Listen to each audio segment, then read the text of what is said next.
વિરમગામ વિધાનસભામાં booth level અધિકારી બીએલઓની કામગીરીમાં માત્ર શિક્ષકોની નિમણૂક થતા વિરોધ. વિરમગામ પંથકમાં માત્ર શિક્ષકોની બીએલઓ તરીકે નિમણૂકની મોટા ભાગની શાળાઓમાં શિક્ષણ અને વિદ્યાર્થીઓના અભ્યાસ પર મોટી અસર. વિરમગામ તાલુકા પ્રાથમિક શિક્ષણ સંઘ દ્વારા નાયબ કલેક્ટર અને મામલતદારને આવેદનપત્ર પાઠવીને રજૂઆત કરવામાં આવી. વિરમગામ વિધાનસભામાં કુલ 218 બૂથ લેવલ પર, જેમાંથી 189 બૂથ લેવલ પર માત્ર શિક્ષકોની કામગીરી કરે છે અને શિક્ષકો સિવાય પણ અન્ય બૂથોમાં અન્ય કેડરમાંથી નિમણૂક કરવાની માંગ સાથે આવેદનપત્ર પાઠવવામાં આવ્યું હતું. મોટા ભાગના બૂથો પર શિક્ષકોનું નિમણૂક કરાતા વિદ્યાર્થીઓના અભ્યાસ પર માઠી અસર પડી રહી છે. ચૂંટણી કમિશનના પત્ર મુજબ સરકારી અને અર્ધ સરકારી કર્મચારીઓની કક્ષામાંથી બૂથ લેવલ અધિકારી નિમણૂક કરવા છતાં સૂચનાના વિરુદ્ધમાં વિરમગામ વિધાનસભામાં 24 બૂથ લેવલ પર માત્ર શિક્ષકોની નિમણૂક કરાતા શિક્ષકો દ્વારા વિરોધ નોંધાવવામાં આવ્યો હતો. શિક્ષણ સંઘ દ્વારા જે આવેદનપત્ર આપવામાં આવ્યું છે, શું માંગણી છે આપની, શું જણાવશો?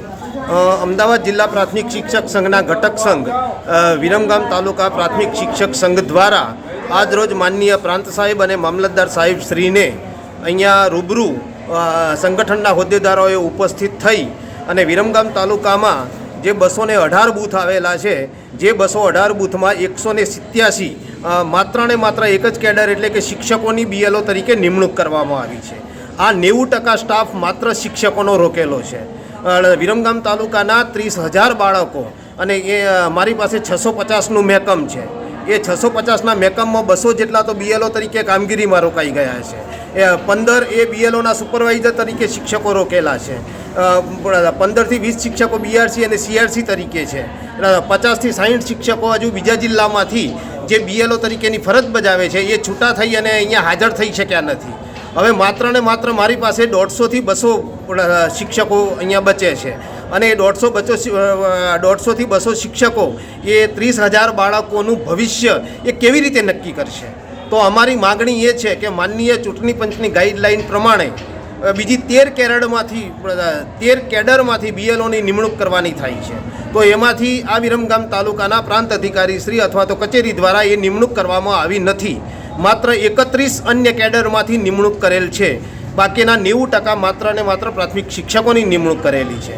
એટલે ગણિત વિજ્ઞાનના શિક્ષકો માટે ચૂંટણી પંચની ગાઈડલાઇન પ્રમાણે જિલ્લા પ્રાથમિક શિક્ષણાધિકારી અને તાલુકા પ્રાથમિક શિક્ષણાધિકારી સાથે પરામર્શ કરી અને પછી એમની બીએલઓ તરીકે નિમણૂક કરવાની થાય છે. તો એ પણ પાલન કરવામાં આવતું નથી અને 4/10/22 અને 20/10/22ના પરિપત્ર પ્રમાણે જે ચૂંટણી પંચને નિમણૂક કરવાની ગાઈડલાઇન રજૂ કરેલી છે એ ગાઈડલાઇનનું ક્યાંય પાલન કરવામાં આવતું નથી અને માત્ર ને માત્ર ધાક ધમકીથી અને એ કલમનો ઉપયોગ કરી અને શિક્ષકોને શિસ્તના કાયદા હેઠળ ફરજ પૂરી કરવા માટે દબાણ કરવામાં આવે છે. ભારત દેશમાં 25 જેટલા શિક્ષકોના અપમૃત્યુના બનાવ બન્યા છે અને એ જે બનાવો છે એ અસહનીય બનાવો છે. એના પરિવાર ઉપર જે ગુજર્યું એ એનો પરિવાર જ જાણે છે. તો આ અધિકારીઓને અમારી નમ્ર વિનંતી છે કે વિરમગામ તાલુકાના બાળકોનું શિક્ષણ કાર્ય ન બગડે અને અન્ય કેડરમાંથી સમાન વહેંચણી મુજબ બીએલઓની નિમણૂક કરવામાં આવે એવી અમારી રજૂઆત છે.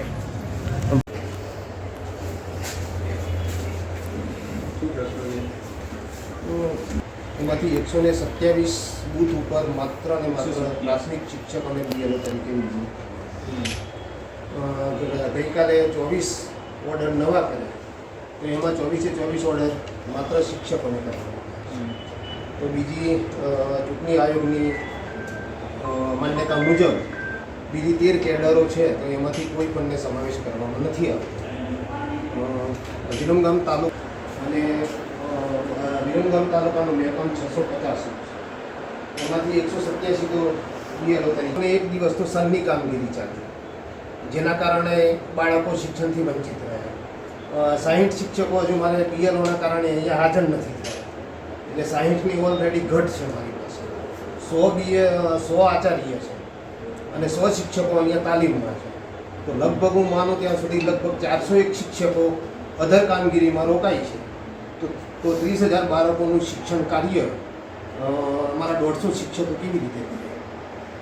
તો આપને અમે નમ્ર વિનંતી કરીએ છીએ. આમ તો વારંવાર આ વસ્તુથી વાકેફ કર્યા છે, પણ તેમ છતાંય આનું પાલન નથી કરતું.